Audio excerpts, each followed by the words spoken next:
থাকতো না, সমস্ত কিছু মিলেছিল। আজকে যারা জামাত ইসলাম স্বাধীনতার প্রথমে তারা বাংলাদেশের মানুষের অধিকার উপর আঘাত করেছিলেন, সেই জামাত ইসলাম আবার আমাদের নেত্রী দেশনেত্রী বেগম খালেদা বলেছিলেন, গণতন্ত্র প্রতিষ্ঠা না হওয়া পর্যন্ত আমি বেগম খালেদা যে ঘরে ফিরে যাব না।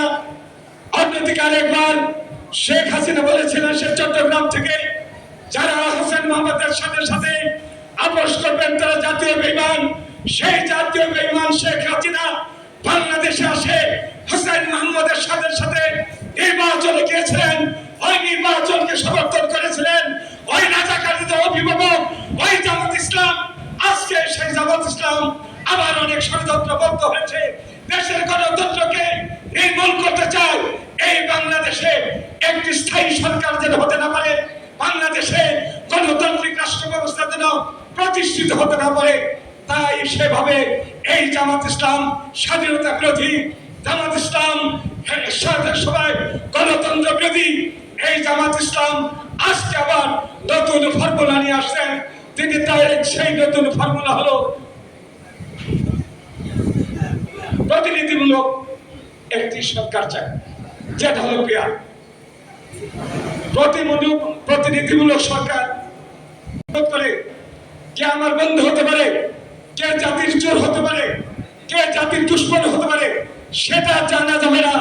সেখানেই তাদের বক্তব্য পিয়ার পদ্ধতির মধ্য দিয়ে নির্বাচন দিতে হবে। আমি জামাত ইসলামের আমিনকে বলতে চাই, এই 16টি বছর আন্দোলন করেছি, সংগ্রাম করেছি, একটি গণতান্ত্রিক নির্বাচনের জন্য আন্দোলন করেছি, সংগ্রাম করেছি। তত্ত্বাবধায়ক সরকারের মধ্য দিয়ে নির্বাচন করার জন্য আমার আজকে জাতির মধ্যে ধূম্রজাল সৃষ্টি করার জন্য, আরেকটি অবৈধ নির্বাচনের জন্য, আরেকটি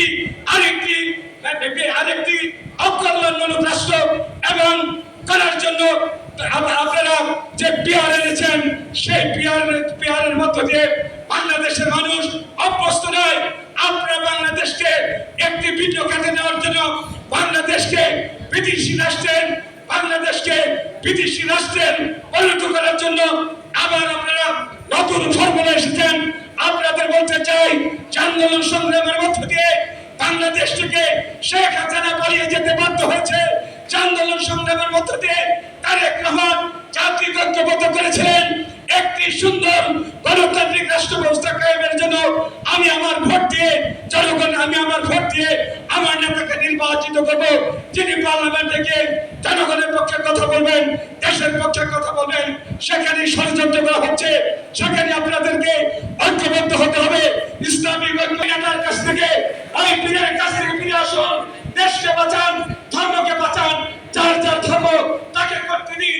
দেশে একটি গণতান্ত্রিক রাষ্ট্র ব্যবস্থা, ওই নির্বাচনে যত রকম দল ভাবনা করা হোক, যত রকম ষড়যন্ত্র করা হোক, তারেক রহমানের নেতৃত্বে আমরা জাতিকে ঐক্যবদ্ধ করে একটি সমমনময়ী সুন্দর নির্বাচন গণতান্ত্রিক পদ্ধতির মধ্যে দিয়ে একটি নির্বাচন ডিসেম্বর মাসে ফেব্রুয়ারি মাসেই হবে। আমরা সেই নির্বাচনের অপেক্ষা আছি। আর আমরা ঐক্যবদ্ধ মধ্য দিয়ে তারেক রহমানের হাতকে শক্তিশালী করে গণতন্ত্র রাষ্ট্র ব্যবস্থা কায়েম করব। যে রাষ্ট্র হবে কল্যাণমূলক রাষ্ট্র, যে রাষ্ট্র হবে জনগণের রাষ্ট্র, যে রাষ্ট্র হবে প্রজাতন্ত্রের রাষ্ট্র। আমি আর বক্তব্য দীর্ঘায়িত করতে চাই না। আমি এই সংগঠনের প্রতি উদাত্ত আহ্বান থাকবে, আপনারা চিকিৎসক, সমস্ত চিকিৎসকদের নিয়ে আগামী দিনে কর্মসূচি করবেন। সমস্ত চিকিৎসকের মধ্য দিয়ে এই রাষ্ট্রের চিকিৎসা ব্যবস্থার একটি সুফল বয়ে আনবে। তারেক রহমান তার 31 দফা দাবির মধ্যে উল্লেখ করেছেন, একটি সুন্দর রাষ্ট্র ব্যবস্থা কায়েমের জন্য একটি সুন্দর স্বাস্থ্য ব্যবস্থা কায়েম করতে হবে। বাংলাদেশ জাতীয়তাবাদী দল যদি ক্ষমতা যায়, তাহলে স্বাস্থ্য জগতের মধ্যে সর্বপ্রথম এই চিকিৎসকদের প্রান্ত নিয়ে একটি স্বাস্থ্যসম্মত রাষ্ট্র ব্যবস্থা প্রতিষ্ঠা করবেন। আপনাদের সবাইকে ধন্যবাদ। আসসালামু আলাইকুম।